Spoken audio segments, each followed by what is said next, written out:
There are several different ways that we can combine functions together to get new functions. We could add two functions together, we could multiply two functions together, stuff like that. Let's talk about maybe a more interesting one that we might not have had as much practice with, and that is the notion of composite functions. So here's a definition here for composite functions, and this is going to be important. I can think of sections in this course that really use composite functions a lot. So given two functions f and g, the composite function f composed with g is defined by f composed of g of x equal to f of g of x. Of course, if we are talking about functions, we should always be careful what's the domain of the function. Domain of f composed with g is all x in the domain of g, such that u is equal to g of x is in the domain of x. And so in practice, how do you evaluate this? First, you calculate g of x. First, you evaluate g of x, and then you take your answer to g of x and you plop that in for f. That will be your argument for f in that case.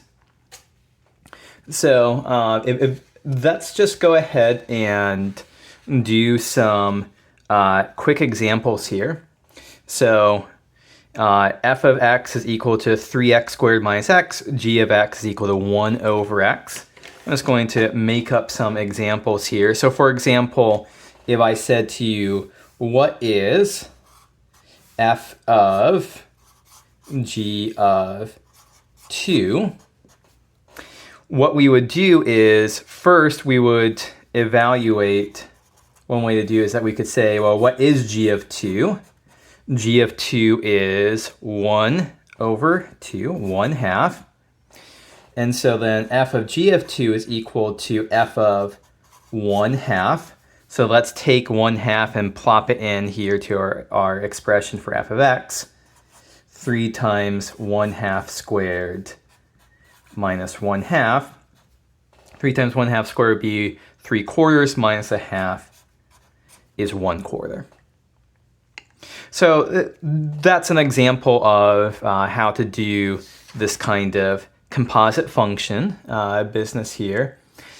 Let's do a few more examples riffing off of this. So for example, f of 5p plus 1. So this is essentially a composite function where there's some new underlying function here that gives us 5p plus 1.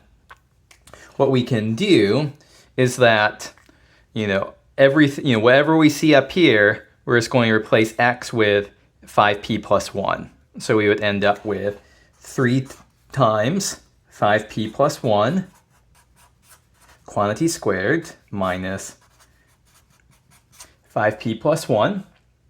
And so this would be your answer if you want to simplify this. This ends up as 75p squared plus 25p plus 2.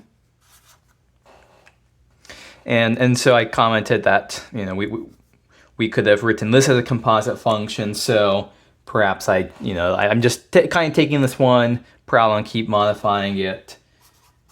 I could have said, okay, h of p is equal to 5p plus 1. So this right here, this could also be written as f of h of p.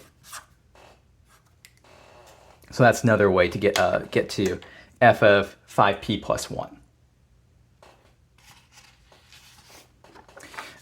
Continuing to riff off of this example, what happens if we do g of 1 over x?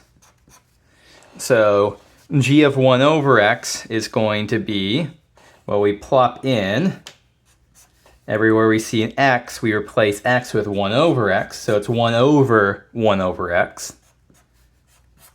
And of course, 1 over x is just x. But now let's go ahead and just take a moment here to appreciate one thing, which is, what's the domain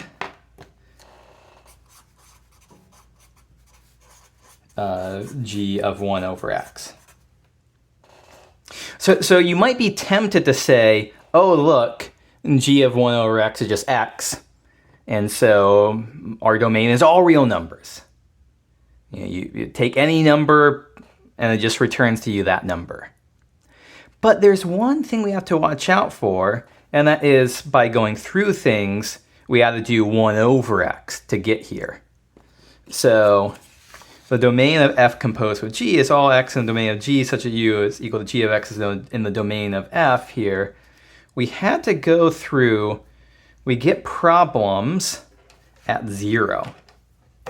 So all x other than 0.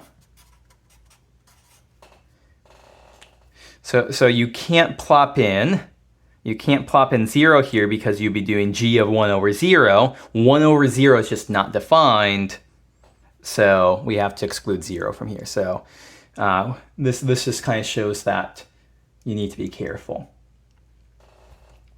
Okay, 2 more examples in this video, again using the same setup here. Let's do f composed with g. And let's do g composed with f. Okay, so what we want to do is for f composed with g, we're just going to, everywhere we see an x in our f of x function, we're going to place it with 1 over x.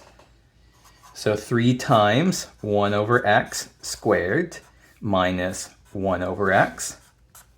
That will be f composed with g. If we want to simplify this a little bit, this would be 3 over x squared minus 1 over x. We could put this over a common denominator and have this be 3 minus x over x squared, if we like this better. For g composed with f, so f of x is 3x squared minus x. We're going to place x with 3x squared minus x. And we just end up with 1 over 3x squared minus x. And there's one important thing that I have to make here, one important point I want to make here, is that these two things are not equal to each other. And so our conclusion here is that in general, f composed with g of x is not equal to g composed with f of x. So when you're dealing with these function compositions, order does matter. Order does matter. We have to be careful here. So you're doing f composed with g, make sure you're doing f of g of x.